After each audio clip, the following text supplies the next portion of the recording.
नमस्कार दोस्तों, कैसे हैं आप सब। स्टार्ट करते हैं आज इकोनॉमी को।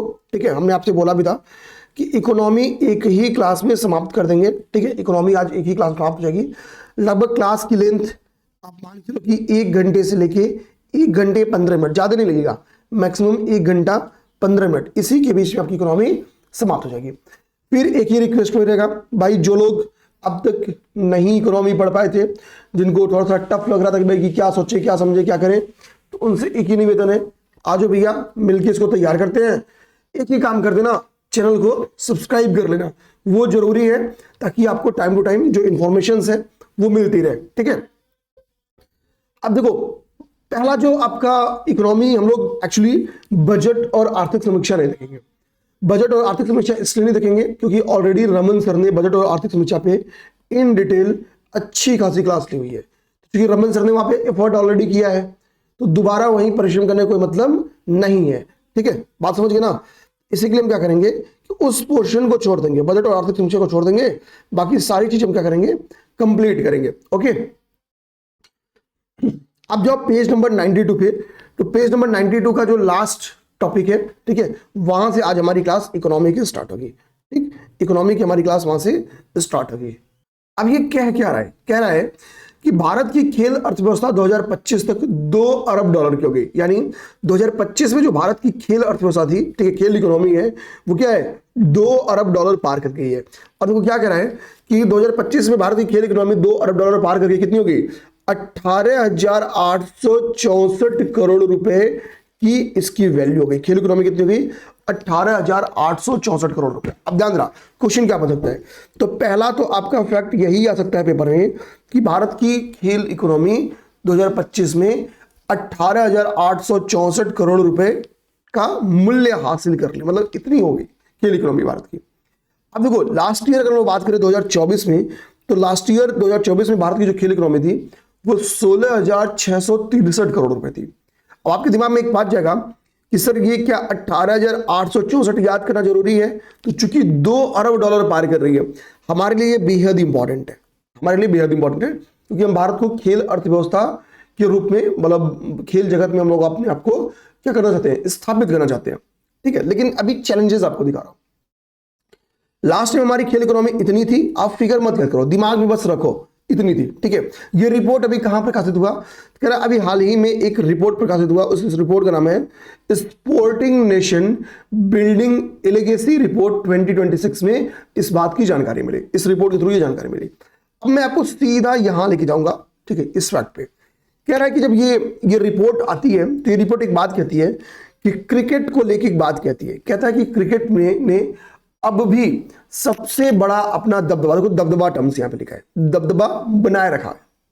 कितनी इसकी टोटल खेल इकोनॉमी है अकेले क्रिकेट की, तो अब देखो खेल इकोनॉमी का हिस्सा कितना है, 18,864 करोड़ रुपया टोटल आपका खेल इकोनॉमी है। 18,864 करोड़ रुपया ये आपकी 2025 की खेल इकोनॉमी है। और इस खेल इकोनॉमी में ऑलरेडी क्रिकेट का कितना हिस्सा है, तो भैया 16,704 करोड़ रुपया, 16,704 करोड़ रुपया। अब मैंने क्यों बताया, देखो 2025 में जो क्रिकेट की वैल्यू है, इकोनॉमी है, वो ध्यान देना, पिछले साल के टोटल खेल इकोनॉमी से ज्यादा है। पिछले साल की यानी 2024 की टोटल खेल इकोनॉमी से ज्यादा है। 2024 का खेल इकोनॉमी कितना है, 2024 का खेल इकोनॉमी केवल मैंने आपको बढ़ाया 16,633 करोड़ रुपए ही था बस, 16,633 करोड़ रुपए ही था बस। और इस बार का जो क्रिकेट का अकेले इकोनॉमी कितना है, वो आपका है 16,704 करोड़ रुपए का। अब समझना बात को। तो एक तो स्टेटमेंट कल को मान लो बना कि यही जो मैंने बोला यही दे दे, तो अपने दिमाग में रखना। अब क्या, चूंकि टोटल खेल इकोनॉमी हमारी 18,864 करोड़ रुपए का है और उसमें 16,704 करोड़ रुपए अकेले किसका है, क्रिकेट का है। यानी क्रिकेट का कितना परसेंट हिस्सा हो गया इसमें खेल इकोनॉमी में, 89%। 89% हिस्सा किसका हो गया, क्रिकेट का हो गया। 89% हिस्सा किसका हो गया, क्रिकेट का। ठीक है, ये सब बातें अपने दिमाग में रखना है। ठीक है, ये सब बातें अपने दिमाग में रखना है। और इसमें एक महत्वपूर्ण भूमिका किसकी रही, आईपीएल की और डब्ल्यूपीएल की रही। ठीक है, चलिए भैया आगे आइए। कह रहा है 2025-26 में, ठीक है, इस साल में जो देश में खाद्यान्न का और अन्य कृषिगत उत्पादन का जो उत्पादन हुआ उसका दूसरा अग्रिम अनुमान आया। अब समझना, अब आपके लिए इतना फैक्ट यहाँ पे एक एक चीज के लिए देखो, रबी फसल कितना हुआ, खरीफ कितना हुआ, जायद कितना हुआ, ठीक है, बेसिकली रबी और खरीफ के ऊपर चर्चा है, ठीक है। और फिर उसके बाद से इंडिविजुअल फसलों के ऊपर चर्चा है, तूर पे, चने पे, मूंगफली पे, सोयाबीन पे, कपास पे, ठीक है, गन्ना, जूट, इन सब के ऊपर आपको लगेगा भाई कि कितना बोझिल फैक्ट है। यहीं से मेरा काम सामने आता है। पहली बात, ये अग्रिम अनुमान जारी किसके द्वारा किया गया? ये अग्रिम अनुमान जारी किया गया कृषि एवं किसान कल्याण मंत्रालय द्वारा, ठीक है। अब ये कहता क्या है, ये फैक्ट आपके लिए बेहद इंपॉर्टेंट है, ठीक है। दूसरे अग्रिम अनुमान को लेकर ये जो फैक्ट है, कह रहा कि जो आपका 2025-26 का दूसरा अग्रिम अनुमान है वो खरीफ फसलों के लिए बोलते हैं, जो ओवरऑल खरीफ फसलें हैं। कह रहे जो खरीफ खाद्यान्नों का जो उत्पादन हुआ है वो कितना हुआ है? वो हुआ है 1741.44 लाख मीट्रिक टन। ये क्या हुआ है? खरीफ खाद्यान्न का उत्पादन हुआ कितना? 1741.44 लाख मीट्रिक टन। ये क्या है? ये खरीफ खाद्यान्न का उत्पादन है। आपको पहले तो ये फिगर दिमाग रखना है, ये याद करना है, इसमें कोई दो राय नहीं होनी चाहिए। 1741.44 लाख। और आप रबी फसलों पे जाओ तो 1745.13 लाख टन मीट्रिक टन का अनुमानित है उत्पादन। तो यानी द्वितीय अनुमान क्या कहता है कि भाई रबी इज ग्रेटर देन, यानी रबी में खाद्यान्न का उत्पादन ज्यादा होगा खरीफ की तुलना में। एक तो कंक्लूजन आपका ये मिल गया। तो हो सकता है स्टेटमेंट में ये क्वेश्चन बना दे कि 2025-26 के द्वितीय अग्रिम अनुमान के अनुसार कि रबी खाद्यान्न उत्पादन खरीफ से ज्यादा होगा। ये स्टेटमेंट बना के देते। तो एक तो हमको फिगर याद करना है 1741.44 और 1745.13। एक दो बार रीडिंग करेंगे, दिमाग में एक फिगर बन जाएगा और वो ऑप्शन को टिक करने के आपके काम आ जाएगा। अब देखिए, अब देखो यहां पे कह रहा है, अब वो होता है कि भाई जो चावल का प्रोडक्शन है, देखो यहाँ पे जो चावल का प्रोडक्शन उसकी बात कर रहा है, कह रहा है खरीफ चावल का जो उत्पादन है वो 1239 ठीक है 28 लाख मीट्रिक टन रिकॉर्ड तो पहुंचने का अनुमान है, ठीक है, मतलब इतना होने का अनुमान है। और रबी चावल कह रहा है कि भाई 167.20 लाख मीट्रिक टन। हम होता है कि भाई कि जो चावल है बेसिकली खरीफ की फसलें हैं, ठीक है। तो ये एक अनुमान बता रहा है कि रबी और खरीफ में कितना चांसेस है उत्पादन होने का। इसकी रीडिंग कर दो, याद नहीं करना है, ठीक है, याद ऊपर वाला ही बस करना है, ठीक है। अब यहाँ पे ध्यान देना, तो चावल का उत्पादन यहाँ पे बता रहा है कि भाई चावल का उत्पादन कितना अनुमानित है? 1239.28 लाख मीट्रिक टन खरीफ में और 167.20 लाख मीट्रिक टन आपका रबी में। देखिए मेनली आपको फिगर याद भी नहीं होगा, और याद होगा तो 6 दिसंबर तक नहीं याद होगा, ठीक है। दिमाग में बस कुछ ऐसे घुमाते रहो। आगे फिर गेहूं के बारे में बोला है, कह रहा है कि गेहूं का रिकॉर्ड उत्पादन 1202.10 लाख मीट्रिक टन अनुमानित है, ठीक है। यानी 1200 लाख मीट्रिक टन से ज्यादा उत्पादन, 1200 लाख मीट्रिक टन से ज्यादा उत्पादन गेहूं का अनुमानित है। ऐसे अपने दिमाग में एक इमेजिनेशन रख लेना, ठीक है, ध्यान देना। फिर यहाँ पे मोटे अनाज यानी श्री अन्नों के ऊपर चर्चा है कि खरीफ फसल की जो श्री अन्न है यानी मोटे अनाज है, और फिर रबी फसल का। फिर यहाँ पे देखो, ठीक है, क्योंकि श्री अन्न का जो उत्पादन बेसिकली होता है वो खरीफ में मिलनी होता है, ठीक है। तो कह रहा है 123 लाख मीट्रिक टन और 30 लाख मीट्रिक टन अनुमानित है। अभी हमको फिगर कभी याद नहीं होगा, याद भी नहीं करना है हमको, याद बेसिकली ये वाला फैक्ट करना है, इस फैक्ट को आपको याद करना है। इसके अलावा कोई फैक्ट है कोई याद भी नहीं हो पाएगा, क्योंकि यहाँ आपको बताया है कि फसलों का खरीफ में और रबी में कितना उत्पादन संभव है। अब देखो ये हो सकता है कि पेपर में क्वेश्चन आ जाए, बट ये वाला ज्यादा चांसेस आने का, ठीक है। आपका बहुत मन करे तो आप चावल और गेहूं को याद कर लो, चावल और गेहूं याद कर लो, अन्य आप मत याद करो। मेनली आपसे चावल गेहूं पे क्वेश्चंस बन सकते हैं। बनने के लिए तो देखो आयोग अगर ठान लेगी कि हमको गलत करवाना है तो सोयाबीन पूछ देगी, मेरी बात समझ गए ना। तो अब यहाँ पे क्या है कि भाई अब इतना ब्लंडर अगर फैक्ट आ गया तो हम स्किप कर देंगे क्वेश्चन, क्योंकि भाई हमको अब इतना लंबा वाला फैक्ट हमको 6 दिसंबर तक याद नहीं रह पाएगा, बट ये सब फैक्ट्स याद रह सकते हैं एक दो बार रिवीजन करके, ठीक है ना। हाँ, चूंकि गन्ने के ऊपर स्पेशली क्वेश्चन बनता रहता है तो ये क्वेश्चन बना के दे सकता है। एक मान लो कि मल्टीपल स्टेटमेंट्स में क्वेश्चन है गन्ने के ऊपर, ठीक है, कि गन्ने के उत्पादन के ऊपर क्वेश्चन दे दे, उत्पादकता के ऊपर स्टेटमेंट दे दे, ठीक है। इसके वास्ते जो गन्ने का एमएसपी है उसके ऊपर क्वेश्चन बोला, गन्ने के लिए एमएसपी नहीं आता है, मैं समझ रहा हूँ आप बोलोगे यही, बट मेरी बात समझ गए ना मैं क्या बोल रहा हूँ। अब देखो तो दे दे कि भाई कि गन्ना का 2025-26 के द्वितीय अग्रिम अनुमान में कितना उत्पादन अनुमानित है, तो 5001.97 लाख टन अनुमानित है, लगभग 5002 लाख टन अनुमानित है, लगभग 5000, ये फैक्ट मैं कहूंगा आप याद कर सकते हो, लगभग 5002 लाख टन या 5000 लाख टन अनुमानित है, ठीक है ना, ये दिमाग में रखनी है। ओके ठीक है ना, ठीक है। अब आइए यहां पे हमको क्या फैक्ट याद रखना है, कह रहा है कि विश्व व्यापार संगठन का 14वां मंत्री स्तरीय सम्मेलन स्टार्ट हुआ, ठीक है। और ये सम्मेलन हुआ क्या, पहली बात तो ये संस्करण याद रखना, 14वां कहां हुआ, तो कैमरून याउंडे, कैमरून के याउंडे में, कैमरून के याउंडे में संपन्न हुआ। तो पहली बात, ये बैठक कहां संपन्न हुई, ये पीटी का डायरेक्टली क्वेश्चन बन सकता है, ये बैठक संपन्न हुई आपकी कैमरून के याउंडे में, ठीक है।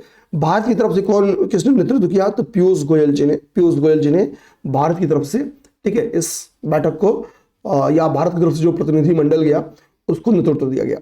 अब देखो इस बैठक में होता क्या भाई कि विश्व व्यापार संगठन यानी WTO का बैठक है, सभी देशों की मंत्री स्तरीय सम्मेलन है। तो ट्रेड में बेसिकली क्या होती है कि ट्रेड सुचारू रूप से चले, इसी को मॉनिटर करती है WTO।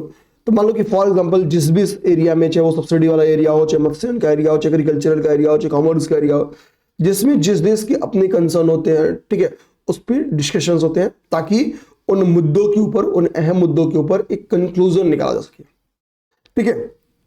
हम बस अपने दिमाग में ये दो फैक्ट रखेंगे अभी, इसके अलावा अभी आप फैक्ट छोड़, ठीक है ना, अभी आप छोड़ दो, कोई दिक्कत नहीं है, बस ये दो फैक्ट अपने दिमाग में रखो आप।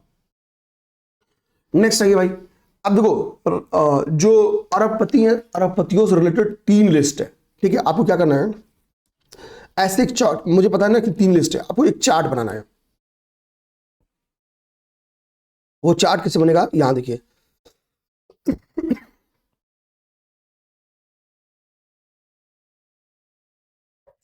एक ऐसे बॉक्स खींचिएगा, इसको कंपेयर करके तैयार करने बोल रहा हूं। एक ऐसे बनाइएगा, क्या लिखिएगा, अरबपतियों की सूची, इसमें लिखिएगा अरबपतियों की सूची। एक ऐसे कॉलम बनाइए, यहां लिखिए रिपोर्ट, भाई किस संस्थान ने या ऑर्गेनाइजेशन, कुछ भी, यहां लिखिए टोटल, यानी टोटल कितने अरबपति हैं, यहां लिखिए देश, मतलब टॉप 3 देश का ऑर्डर अरबपतियों से रिलेटेड, ठीक है। यहां पे लिखिए नाम, शीर्ष अरबपतियों का नाम, और यहां लिखिए भारत, यानी भारत के शीर्ष अरबपति कितने हैं और उनकी टोटल रकम कितनी है, ठीक है। यहां पे ऐसे कॉलम बना लीजिए, इतनी ही पेपर में क्वेश्चन बन के आएगा और कुछ नहीं आएगा, ठीक है, ध्यान। अब आते हम लोग, कह रहा भैया कि जो पहली हम लोग देखने वाले वो, उसका नाम ही है हुरून ग्लोबल रिच लिस्ट। कह रहा कि हुरून रिसर्च इंस्टीट्यूट के द्वारा ये लिस्ट जारी की गई, हुरून रिसर्च इंस्टीट्यूट द्वारा ये लिस्ट जारी की गई। कह रहा कि ये 15वां संस्करण है, ये इस लिस्ट का क्या है, 15वां संस्करण है। तो ऐसे संस्करण हमको दिमाग में रखना था, 10, 15, 20, 25 वाला पेपर में आ सकता है। तो 15वां संस्करण है, ये संस्करण भी पेपर में आपसे क्वेश्चन पूछ सकता है। देखो पहला, दूसरा, तीसरा संस्करण, ठीक है, मतलब जो 1 से 5 के बीच के संस्करण होते हैं ना, वो एक तो पेपर में इंपॉर्टेंट होते हैं, 10वां इंपॉर्टेंट होता है, ठीक है, 15, 20, 25, ठीक है, 50, ऐसे संस्करण हमारे लिए इंपॉर्टेंट होते हैं। देने के लिए तो 15, 16 भी दे सकते हैं, देने के लिए कुछ भी दे सकते हैं। कह रहा है कि भाई कि हुरून लिस्ट में जो अरबपति हैं वो कितने हैं, 20-40 अरबपति हैं, 20-40 यानी 4020 अरबपति हैं, 20-40 अरबपति हैं। कितने अरबपति हैं, 20-40, ऐसे ही फिगर दिमाग रखो, हुरून में 20-40 अरबपति है। यानी पहली बार अरबपति कह रहा है कि क्या हुआ, 4000 अरबपतियों की संख्या पार हो गई 2025 में। कह रहा है भाई 15वां संस्करण कहता है कि 4000 के पार अरबपतियों की संख्या होगी किसमें, विश्व में, ठीक है। अब कह रहा है कि इस बार हुआ क्या, ठीक है, इस बार हुआ क्या, यहां पे कह रहा है कि भारत में कुल कितने अरबपति है, 308 अरबपति। ये इंडेक्स कहती है भाई 4020 जो अरबपति हैं इनमें कितने भारतीय अरबपति हैं, तो 308 भारतीय अरबपति हैं। 57 नए अरबपतियों की संख्या में वृद्धि हुई है, 57 नए अरबपति इसमें शामिल है। यानी 57 ऐसे लोग हैं जो इसके पहले हुरून लिस्ट में अरबपतियों की सूची में शामिल नहीं थे, इस बार शामिल हुए हैं। कह रहा संख्या के आधार पर अगर अनुमान लगाएं, जैसे भारत में क्या है 308 अरबपति हैं, तो कह रहा कि अरबपतियों की संख्या के अनुसार अगर हम ऑर्डर लगाएं तो सर्वाधिक अरबपति कहाँ पे? चाइना में। कहाँ पे है? चाइना में। चाइना में सर्वाधिक अरबपति हैं, फिर अमेरिका में सर्वाधिक अरबपति हैं, उसके बाद से भारत में, इंडिया में, उसके बाद से भारत में। तो चीन में सर्वाधिक अरबपति, चीन में सर्वाधिक अरबपति हैं, ठीक है। इसके बाद से सर क्लास में है भाई, ठीक है। और देखिए इसके बाद से अमेरिका में, फिर इसके बाद से भारत में अरबपति हैं। तो हमने क्या किया? अरबपतियों की एक ऑर्डर तैयार कर ली, अरबपतियों की एक ऑर्डर तैयार कर ली, ठीक है। यहाँ पे देखिए वो ऑर्डर के बारे में लिखा भी है, ठीक है। चीन और अमेरिका दोनों में अरबपतियों की संख्या 1000 के पार है, 1000 या उसके पार है। कहाँ पे? चीन और अमेरिका में, दोनों ही जगहों पे। अमेरिका में तो करेक्ट 1000, हुरून लिस्ट कहती है। अब कह रहा कि भारत के अरबपतियों की अगर टोटल संपत्ति देखें तो कितना है? 112 लाख करोड़ रुपया। भारत में कितने अरबपति हैं? तो भारत में 308 अरबपति हैं, और इन 308 अरबपतियों की टोटल संपत्ति कितनी है? 112 लाख करोड़ रुपए हैं, 112 लाख करोड़ रुपए हैं, ठीक है। कि भाई चलिए ये तो भारत दौलत की बात हम लोग कर लिए। अब लोग आते हैं विश्व का सबसे अमीर इंसान देखते हैं, विश्व का सबसे अमीर इंसान। तो विश्व के सबसे अमीर इंसान का नाम क्या है? एलन मस्क है, और ये कहाँ के है? अमेरिका के। एलन मस्क है, विश्व के सबसे अमीर है। अब देखिए यहाँ पे क्या कर रहा है, इनकी संपत्ति कितनी है? तो 700 बिलियन यूएस डॉलर इनकी क्षमता है। ये विश्व के सबसे अमीर आदमी हैं। दूसरे नंबर पे जेफ बेजोस साहब हैं, ठीक है, और तीसरे पे लैरी पेज है, तीसरे पे लैरी पेज है। ये विश्व के टॉप 3 अरबपति हो गए, एलन मस्क, जेफ बेजोस और लैरी पेज, ये टॉप 3 अरबपति हो गए। ये वेरी इंपॉर्टेंट बात हो गई कि विश्व के टॉप 3 अरबपति हो गए। अच्छा भाई, भारत में सिर्फ अरबपति मुकेश अंबानी और दूसरे पे गौतम अडानी, अडानी, ठीक है। देखो भाई, मुकेश अंबानी, गौतम अडानी। मुकेश अंबानी विश्व में 17वीं रैंक पे स्थित है। मुकेश अंबानी वैश्विक रैंकिंग कितनी है? 17वीं रैंक है इनकी। वैश्विक रैंकिंग कितनी है? 17वीं रैंकिंग है इनकी, ठीक है ना। अब देखिए रोशनी नादर, ये वुमेन है। यहाँ पे क्या लिखा? रोशनी नादर मल्होत्रा एंड फैमिली। तो देखो रोशनी नादर के बारे में आपको एक बात बता दूं, ठीक है, यहाँ पे, ठीक है। तो भारत में सबसे अमीर महिला अगर हम लोग बात करें तो वो रोशनी नादर ही हैं, रोशनी नादर ही हैं। ये HCL टेक्नोलॉजी की हेड है, सीईओ है, ठीक है, HCL टेक्नोलॉजी की। कह रहा है कि देश के कुल शीर्ष 3 सबसे अमीर व्यक्तियों में प्रवेश करने वाली ये पहली महिला है। देश के कुल शीर्ष 3 सबसे अमीर व्यक्तियों में प्रवेश करने वाली पहली महिला है। कौन? रोशनी नादर, ठीक है ना। ये सबसे अमीर महिला है, सबसे अमीर महिला है, ठीक है ना। अच्छा, एक स्वनिर्मित महिला अरबपतियों की सूची होती है। स्वनिर्मित का मतलब होता है भाई, देखिए कुछ लोग क्या होते हैं कि मान लो कि बाप, अब मान लो कि एलन मस्क है, अब एलन मस्क और अपने बच्चों में मान लो 2-3 बच्चे हो उनके, दो क्या मान लो 10 बच्चे बांट दे तो सब अरबपति है। अरे 20-30 थी तो भी सब अरबपति हो जाएंगे, ठीक है। तो कहने का मतलब क्या है कि वो स्वनिर्मित नहीं है, बाप के पैसे से, विरासत के आधार पर। ये क्या है? स्वनिर्मित अरबपतियों की सूची में कह रहा है कि चीन सबसे आगे है। चीन में विश्व में जितने भी स्वनिर्मित अरबपति हैं उनमें 75% अरबपति कहाँ के हैं? चाइना के। 75% अरबपति कहाँ के हैं? चाइना के। बात समझ गए? कह रहा कि विश्व की जो सबसे अमीर स्वनिर्मित अरबपति महिला है उनका नाम है डायन, वो डायन है, ठीक है। डायन हेंड्रिक्स, डायन कह लो, ठीक है, डायन है वो, ठीक है। अब कह रहा है कि न्यूयॉर्क में अच्छा अरबपति हैं, तो अरबपति भाई अब हमारे यहाँ मेरे गांव में तो आके रहेंगे नहीं। तो मान लो मैं कल को अरबपति बन जाऊँ तो मैं कोशिश करूंगा कि गांव पे घर बढ़िया बना लूंगा, रहूंगा नहीं, ठीक है। रहूंगा कहाँ? बढ़िया जगह पे रहूंगा, जो सिक्योरिटी हो, लाइफ स्टाइल अच्छा हो, इन्वायरमेंट अच्छा हो, सब कुछ अच्छा हो, ठीक है। तो कह रहा है कि 146 अरबपति न्यूयॉर्क में रहते हैं। इसी के लिए न्यूयॉर्क को विश्व के अरबपतियों की राजधानी कहते हैं, विश्व के अरबपतियों की राजधानी कहते हैं। आगे कह रहा है कि अच्छा अरबपतियों का दूसरा लिस्ट देखो यहाँ पे, अब एक साथ करा दूं आपको। तो देखो एक फोर्ब्स की लिस्ट है यहाँ पे, फोर्ब्स की लिस्ट यहाँ पे अरबपतियों की। ये फोर्ब्स की लिस्ट कैसी है? 40वीं है। हुरून 15वीं रिपोर्ट थी। अब देखो यानी अरबपतियों के ऊपर फोर्ब्स बहुत पहले से चर्चा करती है। कह रहा है कि भाई कि ये क्या है? 14th annual Forbes world billionaires list है, और ये कहते हैं कि विश्व में कितने अरबपति हैं? 3428 है। फोर्ब्स कितनी कहती है? फोर्ब्स कहती है कि विश्व में क्या है आपकी 3428 बिलियनर्स हैं। और वहीं हुरून क्या कहती है? हुरून कहती है कि नहीं भैया, विश्व में अरबपतियों की संख्या कितनी है? 4200 है। इनमें से कितने भारतीय हैं? तो 308 अरबपति भारतीय थे। इनमें क्या है? 308 अरबपति भारतीय थे, 57 नए अरबपति थे। ध्यान।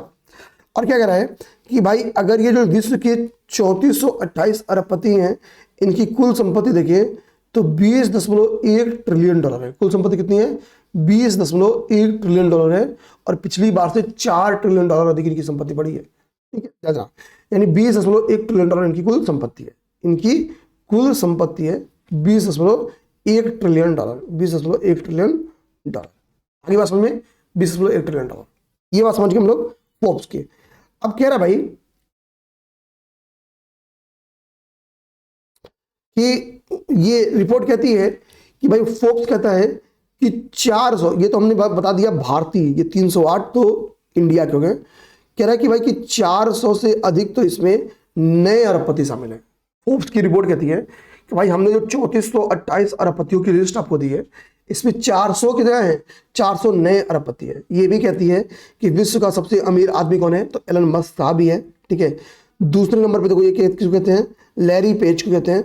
और तीसरे किसको कहते हैं? ठीक है, तो सेर्गेई बिन को कहते हैं। तो ये क्या है? ये टॉप 3 हो गए आपके किसके? फोर्ब्स लिस्ट के अकॉर्डिंग। और हुनून लिस्ट के अकॉर्डिंग तभी हमने देखा ही। तो लैरी पेज दूसरे पे है, सर्गेई बिन तीसरे पे। ठीक है, यहाँ पे जेफ बेजोस देखो चौथे नंबर पे, जेफ बेजोस चौथे नंबर। तो इसी के लिए मैं कह रहा हूँ ना, आप ये मत याद करो कि ये सबसे अमीर है, ये दूसरे पे है। पहले वाला तो सब में पहला है। हमको रिपोर्ट के अकॉर्डिंग याद करनी है। ठीक है, देखना क्या ना, विश्व में सर्वाधिक अरबपति कहाँ है? अमेरिका में। जबकि हुरून क्या कहती है कि 1004, अगर मैं सही हूं तो 1000 से अधिक अरबपतियों के साथ क्या है? चाइना फर्स्ट पे था। अगर आपको यहाँ पे ये वाला लिस्ट पता होगा तो 1010 अरबपतियों के साथ। लेकिन वही फोर्ब्स कहती है कि सर्वाधिक अमीर व्यक्ति कहाँ पे है? 9 कहाँ पे? अमेरिका में। हुरून कितनी कहती है? 1000 अमेरिका में। ठीक है, लेकिन फोर्ब्स कहती है 989। उसके बाद कहती है चीन में अरबपतियों की संख्या दूसरे नंबर पे। अरबपतियों की संख्या चीन में दूसरे नंबर पे है। ठीक है, ध्यान रखना। और भारत तीसरे पे है। भारत में सबसे अमीर यहाँ पे कहना है मुकेश अंबानी है। मुकेश अंबानी के बाद गौतम अडानी है। ये तो लिस्ट सेम टू सेम है। फिर उसके बाद से सावित्री जिंदल है। तो भारत में तो ऑर्डर सेम है। ठीक है ना। अच्छा, बीच के जो फैक्ट छूट गया, पहले हम उन फैक्ट को देख ले। अब देखो यहाँ पे कह रहा है सबसे अधिक सरकारी कर्ज वाले दुनिया के शीर्ष 10 देश, जिनके पास सरकारी कर्ज वाले दुनिया के सबसे शीर्ष देश।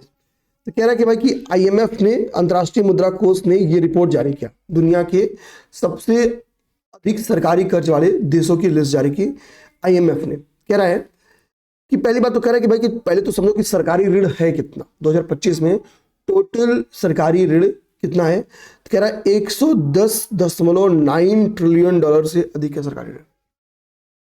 कौन कहता है ये? IMF कहती है। IMF क्या कहती है? IMF क्या कहती है कि सबसे अधिक कर्ज वाले दुनिया के 10 देशों में सर्वाधिक सरकारी ऋण किसके पास है? तो 110.9 ट्रिलियन डॉलर से अधिक हो गया है। ठीक है, ये समझना। आगे कह रहा है कि अमेरिका दुनिया का सबसे अधिक कर्जदार देश बना हुआ है। अमेरिका दुनिया का सबसे अधिक कर्जदार है। अमेरिका दुनिया का सबसे अधिक कर्जदार देश बना हुआ है। इसके कुल सरकारी कर्ज का अनुमान लगभग कितना है? 38.3 ट्रिलियन डॉलर है। तो अमेरिका क्या हुआ? सबसे अधिक कर्जदार देश हो गया USA। उसके बाद से चाइना की बारी है। आप देख लेना। ठीक है, चाइना की बारी है। ठीक है, देखना। तो अमेरिका के पास टोटल सरकारी कर्ज कितना है? 38.3 ट्रिलियन डॉलर। यानी कह रहा है कि 3 ट्रिलियन डॉलर। कह रहा है कि टोटल सरकारी कर्ज कितना है? 110.9। तो हम लोग कह सकते हैं कि लगभग 1/3 सरकारी कर्ज अकेले किसके पास है? लगभग क्या 1/3 सरकारी कर्जदार कौन है? तो अमेरिका है। टोटल सरकारी कर्ज का 1/3 किसके पास है? कर्ज अमेरिका के ही पास है। अमेरिका के बाद दूसरे नंबर पर देखो कौन है? चाइना है। दूसरे नंबर पे चाइना है। ठीक है, कह रहा है कि अगर हम लोग भारत की बात करें, टॉप 3 कंट्रीज जो कर्ज में है, वो कह रहा है वो अमेरिका, चीन और जापान है। अमेरिका, चीन और जापान है। भारत किस रैंक पे है? तो भारत 7वीं रैंक पे। भारत किस रैंक पे है? तो भारत 7वीं रैंक पे। कह रहा है कि जापान का जो कर्ज है वो 9.8 ट्रिलियन डॉलर है। ठीक है, कह रहा है अगर हम लोग इसी की जीडीपी से तुलना करें, देखो कर्ज से जीडीपी अनुपात अगर निकालें, मतलब जीडीपी अनुपात के अकॉर्डिंग अगर हम कर्ज को तुलना करें, कह रहा है कि सूडान सबसे ज्यादा फिर तनाव वाली अर्थव्यवस्था होगी। इस मामले में सूडान सबसे ज्यादा तनाव वाली अर्थव्यवस्था होगी। इसका कर्ज जीडीपी का 221% से 252% के बीच में। ठीक है ना, तो अगर हम कर्ज से जीडीपी अनुपात के अकॉर्डिंग देखें तो सूडान सबसे ज्यादा तनाव वाली अर्थव्यवस्था है। हालांकि कुछ कम जापान का भी नहीं है, कुछ कम जापान का भी नहीं है। जापान का भी हालत देखो यहाँ पे लिखा है कि जापान का भी हालत 230 से 234% के बीच में। ठीक है, भारत का कह रहा है कि कर्ज से जीडीपी अनुपात कितना है, ये इंपॉर्टेंट हो सकता है, 81.9 है।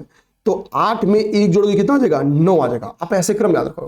ठीक है, कि भारत का जो कर्ज से जीडीपी अनुपात है वो बहुत सही बैठ रहा था। कैसे कि 8 में 1 जोड़ने पे 9 आ रहा था, आपको याद नहीं करना पड़ेगा, 81.9%। ठीक है, भारत का स्थान कौन सा है, भारत का 7वां स्थान है। भारत का सरकारी कर्ज कितना है, 3.36 trillion dollar, 3.36 trillion dollar, 3.36 trillion dollar. ठीक है, भारत से ऊपर इटली है और भारत से नीचे जर्मनी है। कह रहा है कि भारत की कर्ज प्रोफाइल की एक और मुख्य विशेषता कह रहा बताता हूं आपको। कह रहा है कि जो एक ताकत के रूप में भारत में आपको 3.83 ट्रिलियन डॉलर, 83 ट्रिलियन डॉलर का कर्ज तो दिख रहा होगा, 3.36 ट्रिलियन डॉलर का भारत के ऊपर कर्ज तो दिख रहा है। लेकिन कह रहा है कि ये जो कर्ज है इसकी महत्वपूर्ण ताकत की बात यह है कि भारत में 95%, 95% से अधिक कर्ज क्या है, घरेलू कर्ज है। 95% से अधिक कर्ज का नेचर क्या है, घरेलू नेचर का है। यानी जो विदेशी देनदारियां हैं वो काफी कम है, विदेशी जोखिम काफी कम है। कुल देनदारी में बाहरी हिस्सा कितना है, 5% से कम। भाई जब घरेलू हिस्सा 95% से ज्यादा है तो ठीक है, बाहरी कर्ज कितना होगा, 5% से कम होगा। तो कह रहा है कि ये भारत के कर्ज प्रोफाइल का एक पॉजिटिव संकेत ये है, पॉजिटिव संकेत ये है। ठीक है ना, अच्छा आगे आइए। कह रहा है कि बैंक ऑफ बड़ौदा ने क्या किया, जो महिला सेल्फ हेल्प ग्रुप से, एसएचजी पे कभी भी हम लोग पॉइंट्स को लिख सकते हैं कि कैसे सेल्फ हेल्प ग्रुप्स को इकोनॉमिकली क्या बनाया जा रहा है, सक्षम बनाया जा रहा है। ठीक है, तो कह रहा है कि अभी ये तो खैर हमने वन लाइनर में इस फैक्ट को देखा था कि कौन सा बैंक है जिसने हाल ही में महिला स्वयं सहायता समूह के लिए यूपीआई लिंक्ड ओवरड्राफ्ट सुविधा चालू किया और ऐसा करने वाला पहला बैंक बन गया। वो बॉब बैंक है, Bob bank of Baroda, Bob bank हो गया, बॉब बैंक ऑफ बड़ौदा। हाल ही में ये जो यूपीआई लिंक्ड ओवरड्राफ्ट सुविधा चालू किया गया तो शिवराज सिंह चौहान ने, ठीक है, हैदराबाद में इसका औपचारिक शुभारंभ किया। हैदराबाद में कहां पे, तो एक बार क्वेश्चन आ सकता है कि इसका औपचारिक शुभारंभ बैंक ऑफ बड़ौदा ने कहां पे किया, तो हैदराबाद में किया। कहां किया, हैदराबाद में किया। ये पेपर में क्वेश्चन बन सकता है। अब कह रहा है कि भाई कि इसका फायदा क्या है, यहाँ पे देखो कह रहा है कि यूपीआई लिंक्ड ओवरड्राफ्ट सुविधा है। यानी अब जो पात्र होंगे, जो पात्र सेल्फ हेल्प ग्रुप्स हैं, उनको बैंक नहीं जाना पड़ेगा, बैंकिंग ब्रांचेस पे नहीं जाना पड़ेगा। वो डिजिटली 5,000 रुपए तक के क्रेडिट का उपयोग कर सकते हैं। कितना, 5,000 रुपए तक के क्रेडिट का उपयोग कर सकते हैं। ठीक है, फिर ये सुविधा पीएम जनधन योजना खाता रखने वाले सेल्फ हेल्प ग्रुप्स के लिए क्या है, उपलब्ध है। तो ये 5,000 का फिगर हैदराबाद भी दिमाग में अपने रख। और राजस्थान गवर्नमेंट का खैर ये फैक्ट है, बट दिमाग में रखो कि क्वेश्चन आ सकता है कि हाल ही में इंडस्ट्रियल पार्क प्रमोशन पॉलिसी किस राज्य सरकार ने जारी की। तो राजस्थान ने अपनी इंडस्ट्रियल पार्क प्रमोशन पॉलिसी को जारी की। ठीक है, इस पॉलिसी की विशेषताओं में मैं कहूंगा ना, बस एक ये विशेषता याद करो, बाकी आपके लिए विशेषता ये जरूरी नहीं है, राजस्थान पीसीएस वालों के लिए जरूरी है। ये नीति कहती है कि निजी पार्क, जो प्राइवेट पार्क्स के लिए न्यूनतम ठीक है मिनिमम 50 एकड़ की भूमि और कम से कम 10 औद्योगिक इकाइयों का प्रावधान किया गया है। 10 औद्योगिक इकाइयों का प्रावधान किया गया है। ये भी बस आपकी रीडिंग करनी है, आएगा नहीं, आएगा तो केवल वही हेडिंग से आएगा कि किस राज्य ने हाल ही में इंडस्ट्रियल पार्क प्रमोशन पॉलिसी को जारी किया। भारत औद्योगिक विकास योजना को हाल ही में मंजूरी मिली। यहां पे देखिए बात बेसिकली कर रहा है आपको, ठीक है, भारत औद्योगिक विकास योजना कह रहा है कि, ठीक है, ये देखो भव्य योजना, ठीक है, भव्य योजना, ठीक है, भव्य योजना। तो भारत औद्योगिक विकास योजना, जिसको सामान्य भाषा में हम लोग भव्य योजना के नाम से जान रहे हैं, भव्य योजना, भव्य योजना के नाम जान रहे हैं।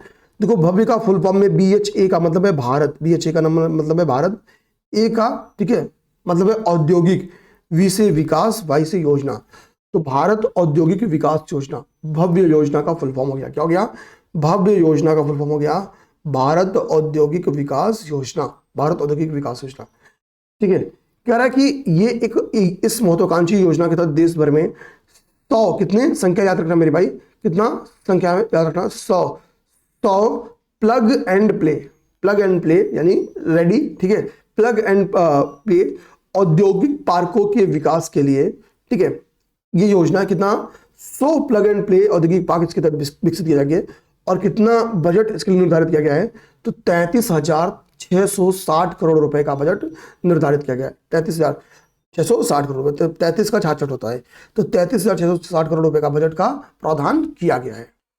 अब आपने इसमें एक टर्म सुना, वो टर्म्स था प्लग एंड प्ले। अब आपके दिमाग में जाएगा कि प्लग एंड प्ले मॉडल क्या होता है, जिसके बेस्ड आपका भव्य योजना डेवलप किया गया है, भव्य योजना में जिस बात को बोला गया। तो देखो प्लग एंड प्ले, जैसे हम कोई चीज लेके आते हैं, प्लग में लगाते हैं और स्टार्ट कर लेते हैं। तो कह रहा है कि प्लग एंड प्ले बेसिकली होता क्या है, तो लाइक उसी तरीके से, ठीक है, यानी रेडी टू यूज टाइप का होता है। कह रहा है कंपनियों को, मान लो कि फॉर एग्जाम्पल की कोई इंडस्ट्री आ रही है हमारे यहाँ काम करने, कह रहा है कि किसी भी कंपनी को खुद जमीन खरीद कर, बिजली पानी का कनेक्शन लेकर फैक्ट्री खड़ी करने की जरूरत नहीं है। मतलब भाई कोई इन्वेस्टमेंट आया तो पहले क्या है कि वो जमीन खरीदे अपने लिए, फिर बिजली पानी की व्यवस्था करे, फिर प्रोडक्शन स्टार्ट करे। तो क्यों ना हम पहले उनको रेडी तरीके से जमीन दे दें, बिजली और पानी की सुविधाएं मुहैया करा दें ताकि वो आए और स्टार्ट हो जाए। कह रहा है कि इसमें क्या होता है प्लग एंड प्ले मॉडल में, कि सरकार पहले से ही ये जो बेसिक जरूरतें हैं, ठीक है, चाहे रोड की जरूरत हो, चाहे इलेक्ट्रिसिटी की जरूरत हो, water, internet connection, logistical problems, तो इनको रेडी करके दे देती है, इनको रेडी करके दे देती है। यानी कंपनियों को बस आना होता है और अपना काम शुरू करना होता है, यानी अपना उत्पादन शुरू करना होता है। तो इससे क्या होता है कि उत्पादन शुरू करने की जो लागत होती है, जो समय होता है, वो दोनों बच जाता है। तो प्लग एंड प्ले मॉडल समझ गए। आगे देखिए इसमें मेरे प्यारे भाई क्या कहा गया है, कह रहा है इसमें सिंगल विंडो क्लियरेंस की बात की गई है, सिंगल विंडो सिस्टम की बात है, नियामक सुधारों किया जाएंगे ताकि ईज ऑफ डूइंग बिजनेस को और भी इजी किया सके। अगली प्यारी सी बात देखिए यहाँ पे आपको बोला गया है वित्तीय सहायता को लेके। पहली बात वित्तीय सहायता में ये बोली गई कि 1 करोड़ ऐसे प्रति एकड़, कह रहा है कि भव्य योजना के अंतर्गत 100 से 1000 एकड़, कितना 100 to 1000 एकड़ के औद्योगिक पार्क डेवलप किए जाएंगे, 100 से 1000 एकड़ के। और कह रहा है इसके लिए प्रति एकड़ 1 करोड़ रुपए तक की वित्तीय सहायता प्रदान की जाएगी। कितनी? 1 करोड़ रुपए तक की वित्तीय सहायता। बात समझ गए। अब आइए यहां पे भारत के कुल विदेशी ऋण के ऊपर, इस बात के ऊपर फोकस करते हैं हम लोग, ठीक है। कह रहा है कि सितंबर 2025 तक भारत पर जो कुल ऋण था इसके ऊपर, ठीक है, इसके ऊपर बात करते हैं, ठीक है। कह रहे सितंबर 2025 के अंत तक भारत पर कुल बाह्य ऋण यानी जो एक्सटर्नल डेब्ट था वो 746 अरब डॉलर था। पहली बात तुमको यही दिमाग रखना है, ठीक है। बिल्ला नंबर कितना, अब यहाँ पे 8646 याद करो, ठीक है, 786 अरब डॉलर। तो एक्सटर्नल डेब्ट यानी बाह्य ऋण कितना है, तो भारत पे कुल बाह्य ऋण सितंबर 2025 तक कितना था, वो था 746 अरब डॉलर, 746 अरब डॉलर था। देखो ठीक है, ध्यान रखना। अगर हम लोग पिछली तिमाही से तुलना करें तो पिछली तिमाही पे ये जो एक्सटर्नल डेब्ट था वो 746 अरब डॉलर था, यानी उसकी तुलना में क्या है 0.7 अरब डॉलर, ठीक है, कम है, ठीक है, अरब डॉलर कम है। बट एक चीज समझो, वहीं हम लोग थोड़ा सा और 3 महीने पहले जाए तो ये 736 ही था। अब इतना हमसे नहीं याद हो पाएगा, बट हम अभी सितंबर 2025 में कितना था, ठीक है, वो दिमाग में रख लेते हैं, ठीक है। अभी नए नए डाटा तो इसके बारे में आएंगे ही आएंगे। अब हम लोग देखते हैं कि थोड़ा सा हम लोग जो लॉन्ग टर्म डेब्ट है, जो शॉर्ट टर्म डेब्ट है, थोड़ा उसको समझें। देखो यहाँ पे कह रहा है कि अल्पकालिक ऋण, कह रहा है सितंबर 2025 तक जो अल्पकालिक ऋण था, अल्पकालिक मतलब शॉर्ट टर्म जो ऋण था, कह रहा है वो कितना था, तो कह रहा है वो 137, कितना 137 अरब डॉलर था, अरब डॉलर था, 137 अरब डॉलर था, ठीक है, यानी 3.4%, टोटल ऋण का 18.4%। तो अल्पकालिक ऋण क्या हो गया, तो टोटल ऋण हो गया कितना, टोटल ऋण हो गया 746 अरब डॉलर, और उस 746 अरब डॉलर में कितना 137 अरब डॉलर, 137 अरब डॉलर क्या है, अल्पकालिक ऋण है, अल्पकालिक ऋण है, अल्पकालिक ऋण है। तो जब हम कह रहे हैं कि 137 अरब डॉलर अल्पकालिक ऋण है, तो यानी जो बचा हिस्सा है मेरे भाई, जो बचा हिस्सा है वो क्या है, वो आपका दीर्घकालिक ऋण है। ठीक है, यानी लगभग 81.6% हिस्सा कितना है, दीर्घकालिक ऋण है, क्योंकि 18.4% हिस्सा क्या है, अल्पकालिक ऋण है, यानी 1 साल से कम। ठीक है, ध्यान देना, ये बात समझ गए। अब यहाँ पे वो कुछ बात बोल रहा है, जो फैक्ट्स कुछ यहाँ पे बोल रहा है, जिस फैक्ट को हमको देख लेना चाहिए। कह रहा है कि कुल ऋण में अगर हम लोग मुद्रा पे प्रभाव की बात करें, करेंसी पे मुद्रा पे प्रभाव की बात करें, तो कह रहा है भारत में विदेशी ऋण में सर्वाधिक हिस्सेदारी डॉलर की है। भारत में विदेशी ऋण में जो सर्वाधिक हिस्सेदारी है देना, वो डॉलर की है। ठीक है, कह रहा है कि देखो यहाँ पे कह रहा है वित्त मंत्रालय ने आंकड़ों के अनुसार सितंबर 2025 के अंत तक इतना अरब डॉलर के कुल बाह्य ऋण में सर्वाधिक 54% हिस्सा किसका है, डॉलर वैल्यू का है। तो सर्वाधिक हिस्सा किसका हो गया, सर्वाधिक हिस्सा हो गया डॉलर का। डॉलर का कितना हिस्सा हो गया, 54.1% हिस्सा हो गया कितना, डॉलर का। ठीक है, इसके बाद से भूमिका किसकी है, तो भारतीय रुपए की है, भारतीय रुपए की है। भारतीय रुपए में कितना हमारे पास है, 30.4% का हमारे पास ऋण है। फिर जापानी येन की बारी आती है, फिर किसकी बारी है, फिर जापानी येन की बारी है। जापानी येन कितना है, 6.5%। फिर एसडीआर की बारी है, एसडीआर कितना है, 4.5%। अब यही मैच दी कॉलम में आपको दे सकता है क्वेश्चन, मैच दी कॉलम में। तो सर्वाधिक कितना है, 54.1% डॉलर। उसके बाद भारतीय रुपए में कितना है, भारतीय रुपए में आपका है ऋण 30.4%। क्या है, 30.4%। भारतीय रुपए में ऋण कितना है, 30.4% ऋण है। कितना, 30। जापानी येन में कितना है, 6.5%। एसडीआर में 4.5%। यूरो ऋण कितना है, 3.6% है। अब देखो यहां पे क्या कह रहा है, आगे क्या कह रहा है, ध्यान देना। कह रहा है कि आरक्षित विदेशी मुद्रा कोष से अगर हम इसकी तुलना करें, आरक्षित विदेशी मुद्रा कोष से अगर तुलना करें, तो फॉरेन एक्सचेंज जो रिजर्व्स है, विदेशी मुद्रा भंडार है, कह रहा है इसका कुल बाह्य ऋण का 90.8% है। कह रहा है 2025 के अंत में क्या है, 90.8% है। कह रहा है कि सितंबर 2025 के अंत तक देश में जो आरक्षित विदेशी मुद्रा कोष कुल बाह्य ऋण का, ठीक है, 83.8% थे, जो 25 के अंत तक इतना प्रतिशत हो गया था। 25 के अंत तक हम लोग बात करें कितना था, तो 90.8% था। ठीक है, ये पूरी बातें आपको बोला है जो कि हमको दिमाग में रखना है। अब नीति आयोग का 2024 का निर्यात तैयारी सूचकांक हम लोग देखेंगे, निर्यात तैयारी सूचकांक। ठीक है, आइए, यानी एक्सपोर्ट प्रिपेयर्डनेस इंडेक्स की बात कर रहा है, एक्सपोर्ट प्रिपेयर्डनेस इंडेक्स की बात कर रहा है। कह रहा है ये चौथा, ये जो इंडेक्स जारी कर रही है NITI Aayog, export preparedness index, यानी निर्यात तत्परता या तैयारी सूचकांक। ठीक है, ईपीआई 2024, इसका नाम ही क्या है, ईपीआई 2024, ईपीआई 2024। ये चौथा संस्करण भी है मेरे भाई। ये क्या है, ये चौथा संस्करण है। किसके द्वारा जारी किया जा रहा है, नीति आयोग के द्वारा जारी किया जा रहा है। तो नीति आयोग की भूमिका पे क्वेश्चन आता है ना, तो आप इस चीज को बताना। ठीक है, अब देखो क्या बोल रहा है। ठीक है, पहली बात देखो यहाँ पे ये बोल रहा है कि इसमें कितने पिलर्स हैं, तो 4 पिलर्स हैं। इसमें कितने पिलर्स हैं, तो 4 पिलर्स हैं। ठीक है, 4 पिलर्स हैं, ध्यान देना। ठीक है, और 100 अंक 0 to 100 के बीच में इसमें 100 अंक दिए जाएंगे।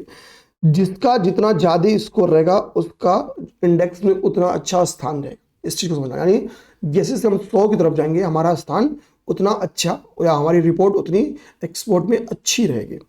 अभी जो 4 पिलर से, पहले उन चारों पिलर्स का नाम देखो। तो पहला पिलर है आपका निर्यात अवसंरचना, निर्यात अवसंरचना।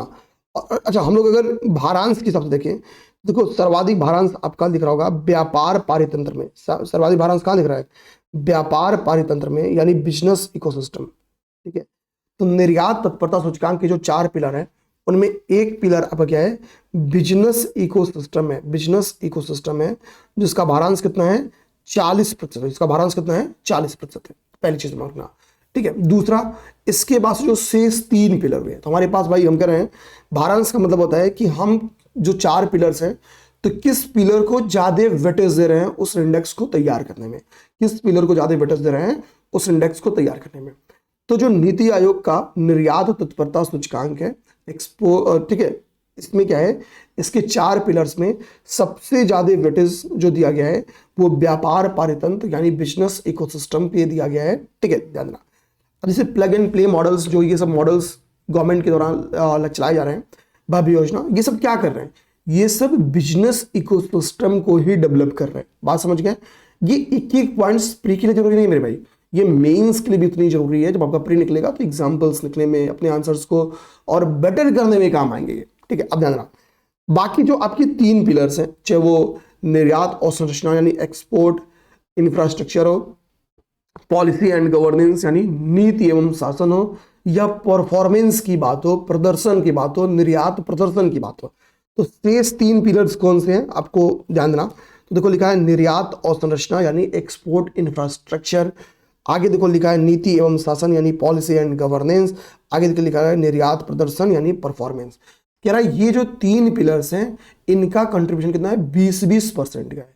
लेकिन अकेले हम देखें तो जो व्यापार पारितंत्र है, बिजनेस इकोसिस्टम, उसका हिस्सा कितना है, 40% उसका भारांश, 40% उसका भारांश है।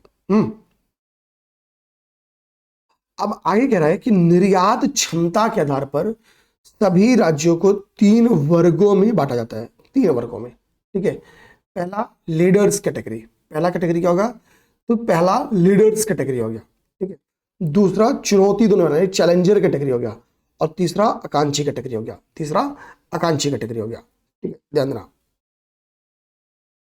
ठीक है, तीसरा आपका आकांक्षी कैटेगरी हो गया। अब देखो फिर हम इस 3 कैटेगरी में क्या करेंगे, इस 3 कैटेगरी में हम राज्यों को डिवाइड करेंगे निर्यात क्षमता के हिसाब से। निर्यात क्षमता के हिसाब से क्या करेंगे, इन 3 कैटेगरी में हम लोगों को डिवाइड करेंगे, यानी सूचकांक में राज्यों को 3 स्तरों में डिवाइड किया जाएगा, लीडर, चैलेंजर और आपका, ठीक है, जो आकांक्षी कैटेगरी है। ठीक है, इन 3 कैटेगरीज में डिवाइड किया जा रहा है। कह रहा है कि अगर हम लोग बड़े राज्यों की बात करें, बड़े राज्यों की बात करें, ठीक है, बड़े राज्य मतलब जनसंख्या के आधार पर जो बड़े राज्य हैं, कह रहा है कि बड़े राज्यों में निर्यात तैयारी सूचकांक में जो शीर्ष स्थान है किसका है, महाराष्ट्र का। देखो ये इंडेक्स चार्ट में भी महाराष्ट्र को शीर्ष स्थान दिया गया, फिर तमिलनाडु को दिया गया, फिर गुजरात को दिया गया। ठीक है ना, देखना कह रहा है कि बड़े राज्यों में महाराष्ट्र शीर्ष है, फिर आपका तमिलनाडु है, फिर गुजरात है।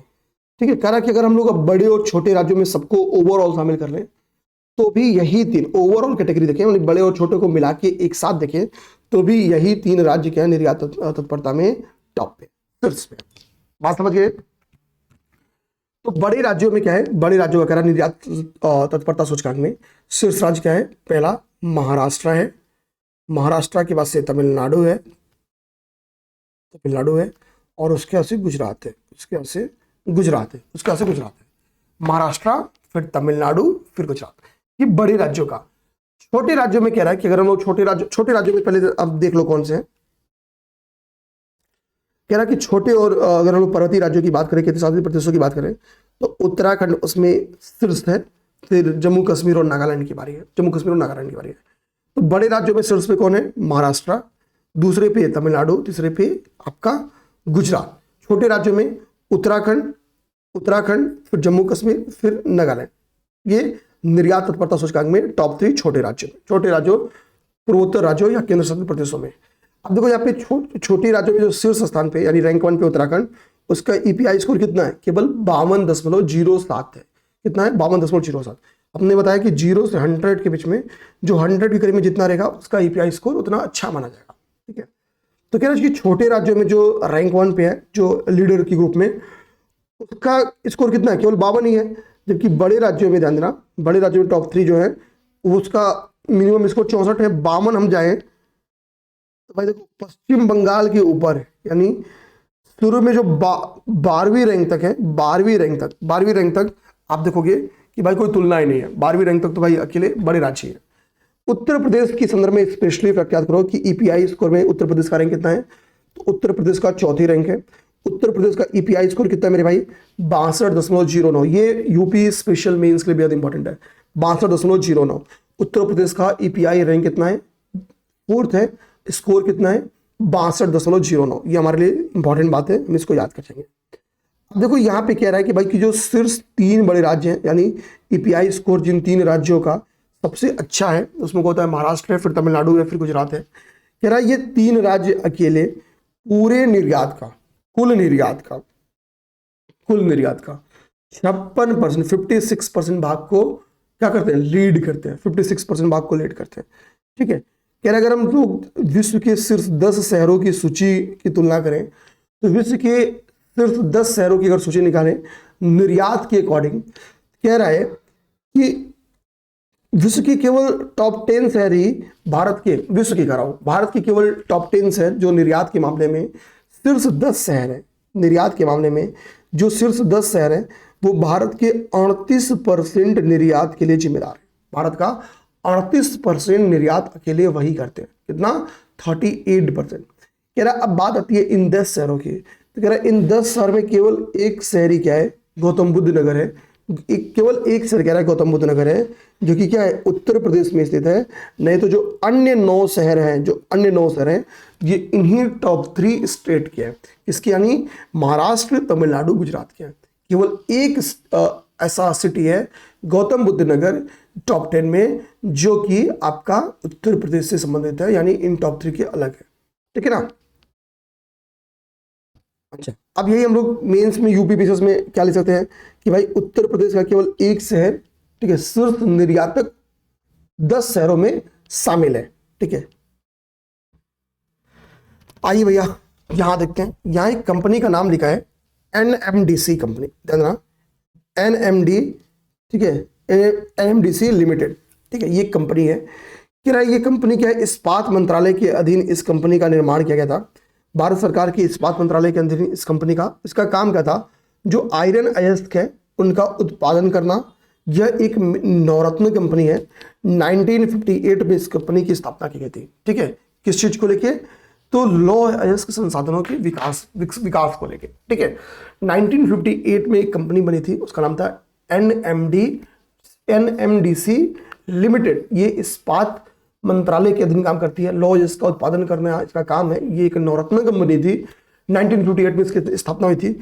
इस कंपनी ने, इस नवरत्न कंपनी ने, ठीक है, इस नवरत्न कंपनी ने अभी हाल ही में एक उपलब्धि हासिल की है कि 50 मिलियन टन, कितना, 50 मिलियन टन लौह अयस्क का उत्पादन करने वाली पहली कंपनी बन गई। कह रहा है कि मार्च 2026 में नेशनल मिनरल डेवलपमेंट कॉरपोरेशन ने 50 मिलियन टन लौह अयस्क का उत्पादन करने वाली भारत की पहली खनन कंपनी बनी। ठीक है, खनन कंपनी बनी। ठीक है ना, ये बात समझ गए? ठीक है, ये बात दिमाग में रखना। अच्छा, अब यहां पे आते हैं। यहां पे थोड़ा बेस ईयर के बारे में बात करा मेरे भाई। ये पेटी में फैक्ट एक 200% डायरेक्टली क्वेश्चन आपके, मतलब ये एक इकोनॉमिक्स का, मुझसे कोई बोले ना कि सर एक आउट क्वेश्चन बता दो, तो यही आउट क्वेश्चन है। ये लिख के लो, आउट क्वेश्चन है। अब देखो क्या है, कह रहा है अभी हमने क्या किया, भारत सरकार ने सीपीआई का, जीडीपी का और आईआईपी का क्या किया, बेस ईयर बदल दिया, बेस ईयर बदल दिया। ठीक है, अब कह रहा है कि हमने जीडीपी का और आईआईपी का, यानी इंडस्ट्रियल जो औद्योगिक उत्पादन सूचकांक है, ठीक है, औद्योगिक उत्पादन सूचकांक है, और जो जीडीपी है, इसका आधार ईयर कितना रख दिया, 2022-23 कर दिया। नया आधार वर्ष कितना रख दिया गया, नया आधार वर्ष 2022-23 बन गया। और जो अगला बच रहा आपका कंज्यूमर प्राइस इंडेक्स, यानी उपभोक्ता मूल्य सूचकांक, इसका बेस ईयर कितना हो गया, 2024। तो उपभोक्ता मूल्य सूचकांक का बेस ईयर कितना हो गया, उपभोक्ता मूल्य सूचकांक का बेस ईयर 2024 हो गया है।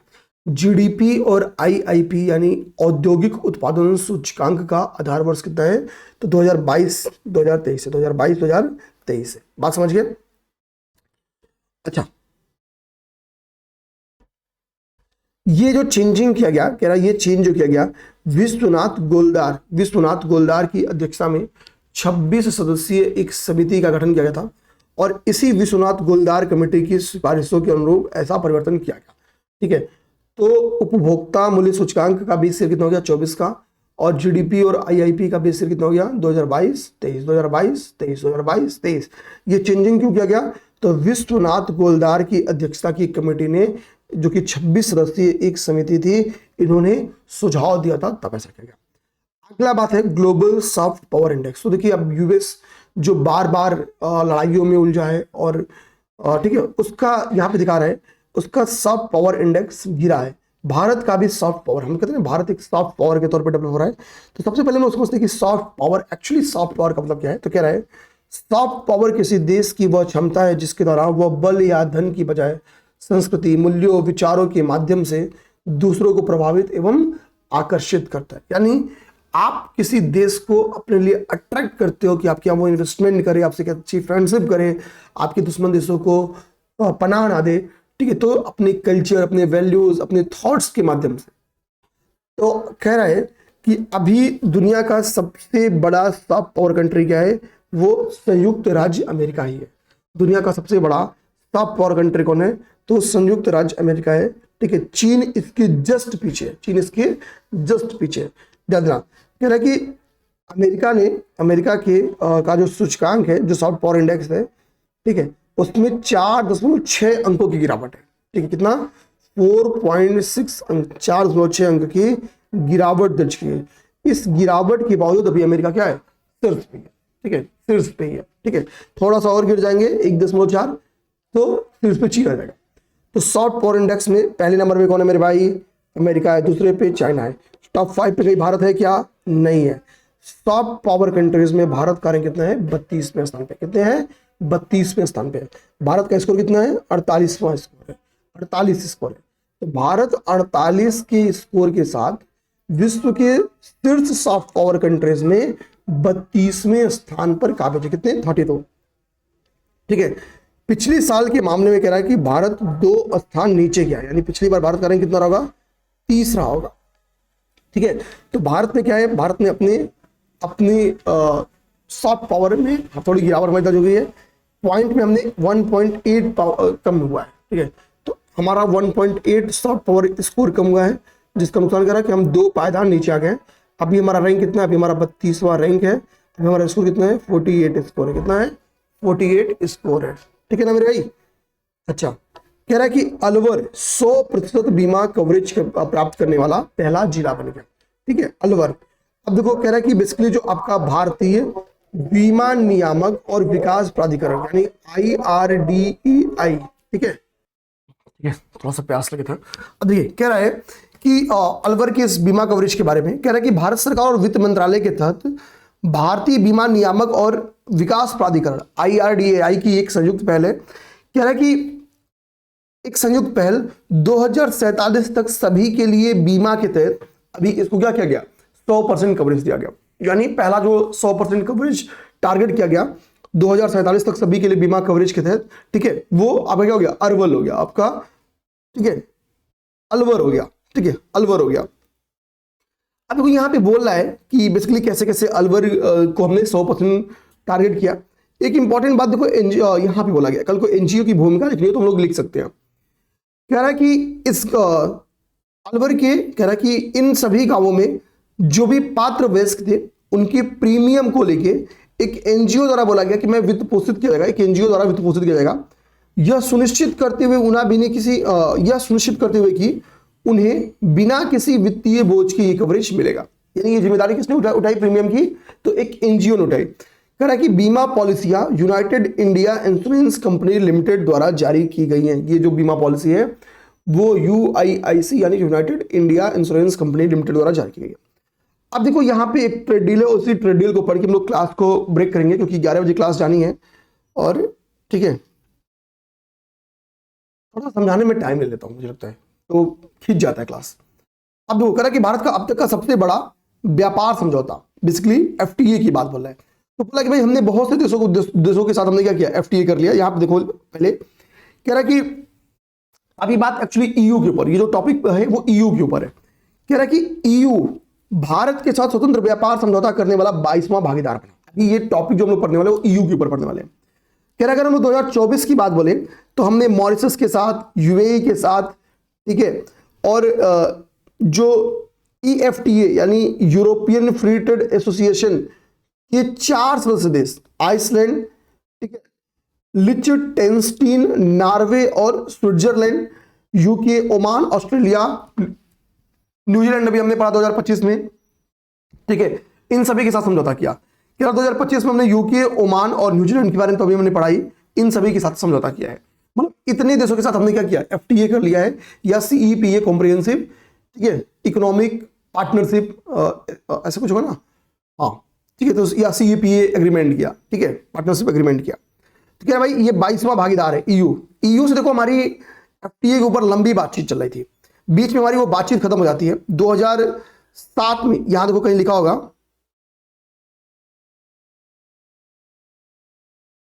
नहीं लिखा है, हो ही नहीं सकता ना लिखा हो। देखो कह रहा है कि 2007 में ईयू से हमारी बातचीत चलने स्टार्ट हुई, बट 2013 में ही ये बातचीत कुछ मतभेदों के कारण रुक गई थी। फिर से क्या हुआ कि ये बातचीत उसके बाद से स्टार्ट होती है 2022 में, ये बातचीत फिर से स्टार्ट होती है और फाइनली 2026 में इसमें समझौता बन जाता है एफटीए के ऊपर। तो इसी के लिए कह रहा है कि भाई कि 9 वर्षों का अंतराल लग गया, ठीक है, क्या देखो 13 में वार्ता बंद हुई थी और 22 में स्टार्ट हुई, यानी 9 वर्षों के अंतराल के बाद ये वार्ता पूरा स्टार्ट हुई थी और फाइनली 26 आ गया, 26 में समझौता हमारे बीच में हो गया। तो भाई हमने जो प्रयास 2007 से स्टार्ट किया था वो जाके 2026 में कामयाब हुआ। 7 में स्टार्ट किया, 13 में ब्रेक हुई वार्ता, फिर मोदी जी ने 22 में स्टार्ट की और 26 में फाइनली हमने समझौता कर लिया। अब देखो क्या बोल रहा है, कह रहा है कि भाई अभी जो भारतीय यूरोपीय संघ शिखर सम्मेलन का आयोजन हुआ था भारत में, उसमें कुछ लोग भारत आए थे। कौन कौन से लोग भारत आए थे? भारत यूरोपीय संघ शिखर सम्मेलन, इंडिया यूरोपीय यूनियन, ठीक है, शिखर सम्मेलन का आयोजन हुआ। इसमें यूरोपियन काउंसिल के जो अध्यक्ष थे एंटोनियो कोस्टा और यूरोपियन कमीशन यानी यूरोपीय आयोग के जो अध्यक्ष हैं उर्सुला वॉन डर लेयन, ठीक है। तो काउंसिल के अध्यक्ष क्या है? एंटोनियो। काउंसिल के अध्यक्ष क्या है? एंटोनियो, ठीक है। और कमीशन के अध्यक्ष हैं उर्सुला वॉन डेर लेयन, ठीक है। इन दोनों लोगों की मोदी जी से बातचीत हुई और यहीं से क्या हुआ, इसका आधार पड़ गया, ठीक है। तो एक तो क्वेश्चन आ सकता है कि भारत यूरोपीय संघ शिखर सम्मेलन का आयोजन हाल ही में कहां किया गया? नई दिल्ली में। इसका सबसे कंक्लूडिंग पॉइंट ये रहा कि एफटीए पे बातचीत बनी, ठीक है। और इसी के लिए चूंकि हमको पता है कि यूरोपियन यूनियन में कई सारे कंट्रीज हैं, कुल कितनी कंट्रीज हैं यहाँ पे लिखा है, 27 देशों का ये समूह है, ठीक है।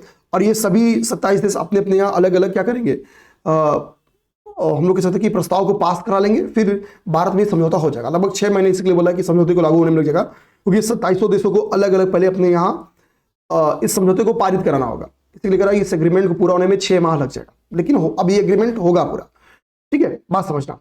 तो इसको mother of all trade deals क्यों कहते हैं? भाई एक साथ 27 कंट्रीज के साथ अपने डील कर लिया, ठीक है। समझौता क्या हुआ देखो, कह रहा है कि भाई कि जो ईयू है, कह रहा है इस समझौते के चलते यूरोपियन यूनियन के जो देश हैं वो 96.6% उत्पादों को भारत में कर मुक्त प्रवेश मिलेगा। इन देशों के 96.6% उत्पादों को क्या होगा? भारत में कर मुक्त प्रवेश मिलेगा। और भारत के 93% उत्पादों को इन देशों में, तो देखो ये मान लो ईयू हो गया और ये मान लो इंडिया हो गया, तो यहां से यहां कितना आएगा? 96.6% उत्पाद, और यहां से यहां कितना जाएगा? तो 93% उत्पाद कर मुक्त तौर पे जाएंगे, ठीक है। यहां पे लिख रहा है एग्जैक्ट कि 94-25 वस्तुओं को कर छूट का लाभ मिलेगा, ठीक है। अब आगे आइए, कह रहा है कि विश्व की दूसरी और चौथी सबसे बड़ी अर्थव्यवस्थाओं, ठीक है, के बीच ये समझौता हुआ है। चौथी भारत है, होता है, और दूसरी ईयू हो गई, ठीक है। कह रहा है इन दोनों अर्थव्यवस्थाओं के अगर सकल घरेलू उत्पाद की बात करें तो ये 25% के बराबर है। विश्व के सकल घरेलू उत्पाद के 25% के बराबर है, और जो व्यापार टोटल होता है वैश्विक स्तर पे उसका 1/3 हिस्सा इन्हीं का है, 1/3 हिस्सा इन्हीं का है, ठीक है। ओके, कह रहा है कि यूरोप से इन उत्पादों के आयात, अब तक क्या होता था, यूरोप से इन उत्पादों के आयात पे 50 से 150% का टैक्स लगता था, जिसको धीरे धीरे अब या तो 0 या 20% गिरा के 20% कर दिया जाएगा। ये सारी बातें यहाँ पे की गई है। नारियल के उत्पादन में भारत शीर्ष स्थान रख लिया। इसके पहले इंडोनेशिया शीर्ष देश था, लेकिन अब भारत क्या है, नारियल के उत्पादन में शीर्ष स्थान रख लिया। 2026-27 के बजट में हमको पता होना चाहिए, 2026-27 के बजट में हमने कोकोनट प्रमोशन स्कीम की घोषणा की थी। कोकोनट प्रमोशन स्कीम की घोषणा की थी। भारत नारियल उत्पादन में पहली बार शीर्ष देश बना है। तो 100-200% ये क्वेश्चन आपके वापस प्रीलिम्स में आने वाला है, ठीक है, लिख लो, ये क्वेश्चन आएगा ये, ठीक है।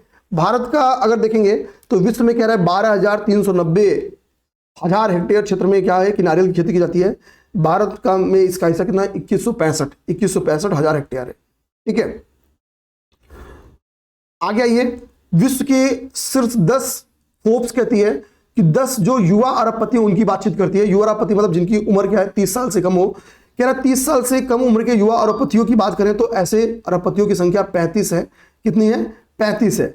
मैक्सिमम अरबपति कह रहे हैं इनमें वो है जो विरासत में संपत्ति प्राप्त कर लिए हैं। ठीक है, कह रहे कि ब्राजील के एमिनी वोक्ट ट्रेजेस दुनिया के सबसे कम उम्र के अरबपति हैं, 20 साल इनकी उम्र है। एमिली वोक्ट ट्रेजेस, लेकिन ये स्वतंत्र, ये स्वनिर्मित अरबपति नहीं है। एमिली वोक्ट ट्रेजेस ये अरबपति हैं, इन्होंने पिता की संपत्ति पाई होगी। ठीक है, ध्यान रखना। कह रहा है कि भारत में 22 वर्षीय, भारत के टर्म्स में कह रहा है कि 22 वर्षीय अप्रवासी माता पिता की बेटी एआई उद्यमी सूर्यमिदा, उनका नाम है सूर्यमिदा 6ठे स्थान पे, इस लिस्ट में 6ठे स्थान पे है। इनकी एआई कंपनी है मरकार, के जरिए इन्होंने अपनी पहचान बनाई, मरकार के जरिए अपनी पहचान बनाई। तो ये हमको फैक्ट याद रखना था। यहाँ पे 16वें वित्त आयोग की बहुत सी बातों को बोल रहा है, बट हमको इसमें सिफारिश में टाइम लगेगा। हम इतना दिमाग रखते हैं कि भाई अरविंद पनगडिया जी हमको पता है कि अध्यक्ष बने हैं। 1 फरवरी 2026 को इनकी रिपोर्ट को वित्त मंत्री निर्मला सीतारमण जी ने संसद में प्रस्तुत किया और इन्होंने जो तमाम सुझाव दिए उनमें पहला सुझाव आप याद करो कि केंद्रीय करों के विभाज्य पुल में राज्य का हिस्सा इन्होंने कितना बताया? 41%। कितना बताया? 41%। अच्छा, ठीक है, 41% इन्होंने हिस्सा बताया। अब देखो यहां पे कह रहा है, आपको दूसरा इनमें फैक्ट ये याद करना है। ठीक है, फिर ये बता रहा है कि कैसे कैसे उसमें अंतरराज्यीय विभाजन उस 41% में कैसे किया जाएगा। 36 विभाजन का जो 15वें वित्त आयोग का फॉर्मूला था उसमें इन्होंने कुछ चेंजिंग किया है। ठीक है, चेंजिंग किया है। ठीक है, देखो, ठीक ना, देखो यहां पे कह रहा कि 15वां वित्त आयोग जो राज्य स्तर पर बंटवारा करा था, अंतरराज्यीय बंटवारा करा था, वो इस फॉर्मूले के बेस्ड करा था कि आय की दूरी में 45% योगदान था, जनसंख्या का 15%, क्षेत्रफल का 15%, ये कंट्रीब्यूशन था। इनके द्वारा जो फॉर्मूला चेंज किया गया वो ये किया गया। यानी आय की दूरी का जो परसेंटेज था इन्होंने गिरा दिया है, जनसंख्या का परसेंटेज इन्होंने बढ़ा दिया है, जनसंख्या का परसेंटेज बढ़ा दिया है। ठीक है, तो एक तो ये दिमाग में रखो कि इसको घटाया है, जनसंख्या का परसेंटेज बढ़ाया है। ठीक है, तो देना क्षेत्रफल का परसेंटेज फिर इनके द्वारा घटाया गया है। वन और पारिस्थितिकी का परसेंटेज पहले भी 10% था, अभी भी 10% है। ठीक है, फिर यहां भी गिराया है। ठीक है, हमको दिमाग रखना कि केवल क्या है, जनसंख्या का परसेंट बढ़ाया है और बाकी जगह गिराया है, ऐसे याद रखो। 15% को कितना कर दिया बढ़ा के? 17.5%। वन और पारिस्थितिकी 10% इक्वली है। कह रहा कि अब जो ये नया परिभाषा बन गया, इससे क्या कि उत्तर भारतीय राज्यों का थोड़ा कंट्रीब्यूशन कम होगा और दक्षिण भारतीय राज्य जैसे फॉर एग्जाम्पल कह रहा है कर्नाटक को इसको सर्वाधिक फायदा होगा। पिछले साल की तुलना में कह रहा है जो इसका हिस्सा था इस पूरे कर में, उसमें इसने वृद्धि दर्ज की है। कह रहा है जिसका अविभाज्य पुल में पिछली वर्ष 3.65% हिस्सा था, अब वो बढ़ कितना हो गया? कर्नाटक का 4.13% हो गया है। ठीक है, नए परिभाषा 16वें वित्त आयोग के अकॉर्डिंग, 16th पे कमीशन के अकॉर्डिंग। ठीक है, कह रहा कि बढ़ा तो केरल, गुजरात और हरियाणा का भी है, लेकिन सर्वाधिक किसका बढ़ा है? कर्नाटक का बढ़ा है, सर्वाधिक कर्नाटक का बढ़ा है। ठीक है, उत्तर प्रदेश के टर्म्स में कह रहा है कि उत्तर प्रदेश का हिस्सा पहले इस कर राजस्व में 17.94% था, अब ये घटिया कितना हो गया? 17.62 आ गया। तो ये चेंजिंग हुआ है, ये चेंजिंग हुआ हमारे लिए बेहद इंपॉर्टेंट है। 17.94% से घटिया कितना हो गया? 17.62% हो गया। ठीक है, ये दिमाग में रखना है। फॉर्मूले, नए फॉर्मूले के अकॉर्डिंग जिन राज्यों में का अंश घटा है, सर्वाधिक घटा, उनमें एमपी का सर्वाधिक घटा, फिर यूपी का, फिर बिहार का, फिर राजस्थान का। तो एमपी का सर्वाधिक घटा है, फिर यूपी का, फिर बिहार का, फिर राजस्थान का। एमपी का सर्वाधिक, फिर यूपी, फिर बिहार, फिर राजस्थान। ठीक है, आगे देखिए। ठीक है, एक संस्तुति में यहां पे देखिए इंपॉर्टेंट बात बोली गई है, सहायता अनुदान की संस्तुति के तौर पे 2026 से 31 की अवधि के लिए, ठीक है, 9,47,409 करोड़ रुपए की सहायता अनुदान की संस्तुति की गई है किस द्वारा?